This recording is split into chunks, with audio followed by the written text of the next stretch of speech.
The next speakers are going to be Lee Covington and Theresa Hoffman Makar. And they're going to be speaking about age-friendly foresight. Well, good morning. I can promise you that this Deep Talk will not involve any needles, but I hope you will be equally relaxed when we're done. So thank you all for setting the stage. Theresa and I are delighted to be here with you this morning to bring you an update on a process that's been going on for about 2 years now, something that we're calling age-friendly Forsyth. And it will come to no surprise to anyone in this room that Forsyth County is aging. And I'm happy about that. I hope all of you are. Just like all of America, just like the world, our community is aging. And perhaps you've seen this chart before.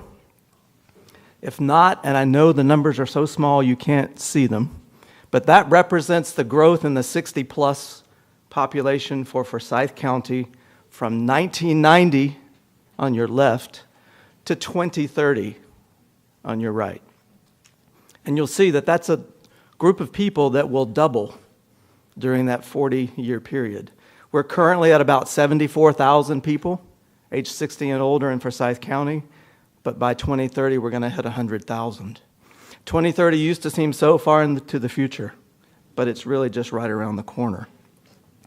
And you may have heard that in the history of humankind, if you look at all the people who have lived to be 65 or older, 2/3 of those folks are alive today.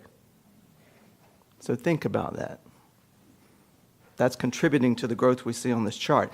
And the most growth is in those older age brackets of 75 to 84 and 85 plus. So for the past 3 years, a variety of organizational partners, including Wake Forest Baptist Health, Novant Health, other nonprofits, corporate, educational, and philanthropic agencies, as well as many, many community members, have been involved in a research and planning process, again, that we're now calling Age-Friendly Forsyth. The vision is to make Forsyth County a livable community where aging adults can live their best lives. The focus is on addressing the needs of aging adults in our county through collective planning efforts and coordinated activities among a variety of organizational partners and older adults. We began as a collaborative research process focused on these 6 key areas, and again, they're pretty small, so I will read them. Physical and mental health, financial health, housing and safety, accessibility and mobility, support network, and empowerment and engagement. And in order to determine the community's perspective on just how we were faring in these areas, a community survey of more than 1,000 residents was conducted. It began in December of 16, concluded in January of 17. And in March of last year, we held 3 World Cafe-style community conversations that involved more than 120 local residents. These activities led to the release of a State of Aging report, which was released last May. And if you attended the Aging Reimagined 1.5, you heard a little bit about that. That information was hot off the press at that point. The full report, which is about 38 pages, is housed on Senior Services' website if you're interested in learning more. And for the past year, we've been building out the process, structure, and resident engagement pieces of this collaborative with the intent on developing it into a collective impact initiative. And now Theresa's going to dive into a little bit of the data with you. So as Lee mentioned, we conducted a community survey. And just to give some general background information on Forsyth County, 20% of adults are age 60 and older. So that translates to about 74,000 people. When we look at the demographic breakdowns, we see that 77% are white and 21% are African American. There are more females than males, with 57% female and 43% male. And surprisingly, there's quite a large percentage, 44% actually, of aging adults who are making less than $20,000 per year. We wanted to share some data specifically around socialization, isolation, and then also engagement and empowerment opportunities for aging adults. So when we look at socialization satisfaction, 32% of aging adults would like to be doing more. This is about 23,000 people. The most commonly cited barriers to doing more socially include health reasons, lack of money, lack of transportation, lack of time, and then just not knowing where to go or what to do. As I mentioned, isolation is a big challenge aging adults face, and as research shows, can directly have an impact on health outcomes. 24% of aging adults, 17,500 estimated, are living or do not have family members who live in Forsyth County or nearby. More alarmingly, it's estimated that 34%, almost 25,000 aging adults, are living alone. So this map depicts the zip code level data of the survey participants in relation to percentage of participants who are living alone. And we see that the 27105 zip code, so we are actually on the edge of that zip code right now at this conference. This is a zip code where we're currently seeing the highest percentage of seniors living alone. This area is considered a low resource area, meaning that people have less access to amenities such as grocery stores. And also part of this zip code has areas where we see higher levels of concentrated poverty. When we look at volunteer rates, the majority of aging adults are not volunteering, and most don't necessarily want to. However, there are 19% of aging adults who would like to be. This is about 9,000. Again, we're seeing the same barriers as we saw with socialization: lack of time, lack of money, lack of transportation, and not knowing where to go or how to volunteer or what to do.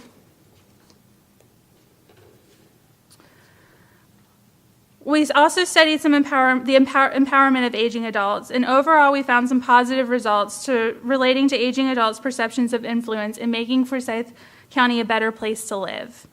Around 79% perceived having either a lot or some influence, and when we disaggregated this data by race, we saw significant differences in African Americans perceiving the highest level of influence, which was a lot, compared to the white population.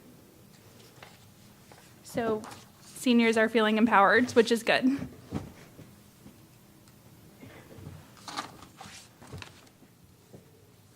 So what does all this mean for you? Well, as you can see by just a few of the many data points that we do have some work to do as a community, especially in the areas of reaching aging adults who want to volunteer but feel that they can't, as well as addressing some of the socialization and isolation issues that come with living alone or experiencing health that is declining. So overall, our approach to improving outcomes for seniors involves addressing community issues at a global level by creating a common process and structure within the aging service system and increasing collaboration both within and among service provider organizations. Ultimately, we're working to develop a sustainable, community-wide plan that will address aging-related challenges and will serve as a platform for actionable work to begin. We're continuing to build out the structure and will implement a robust resident engagement plan that involves resident groups meeting regularly across the county. And we'll post opportunities for all of you to get involved on the Senior Services website and on our Facebook page as they arise in the near future.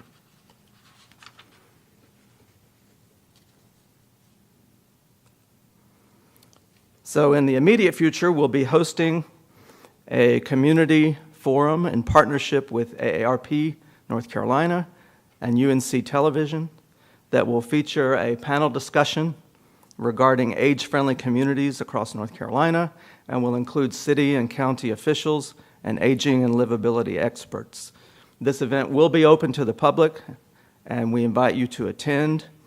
It's tentatively scheduled for June 21st. We're waiting on confirmation of that date from UNC-TV, most likely from 2 to 4 p.m. So pencil that in and stay tuned for confirmation of that date. So again, we thank you for this opportunity to bring you up to date, and if we've got time, we'll entertain a few questions.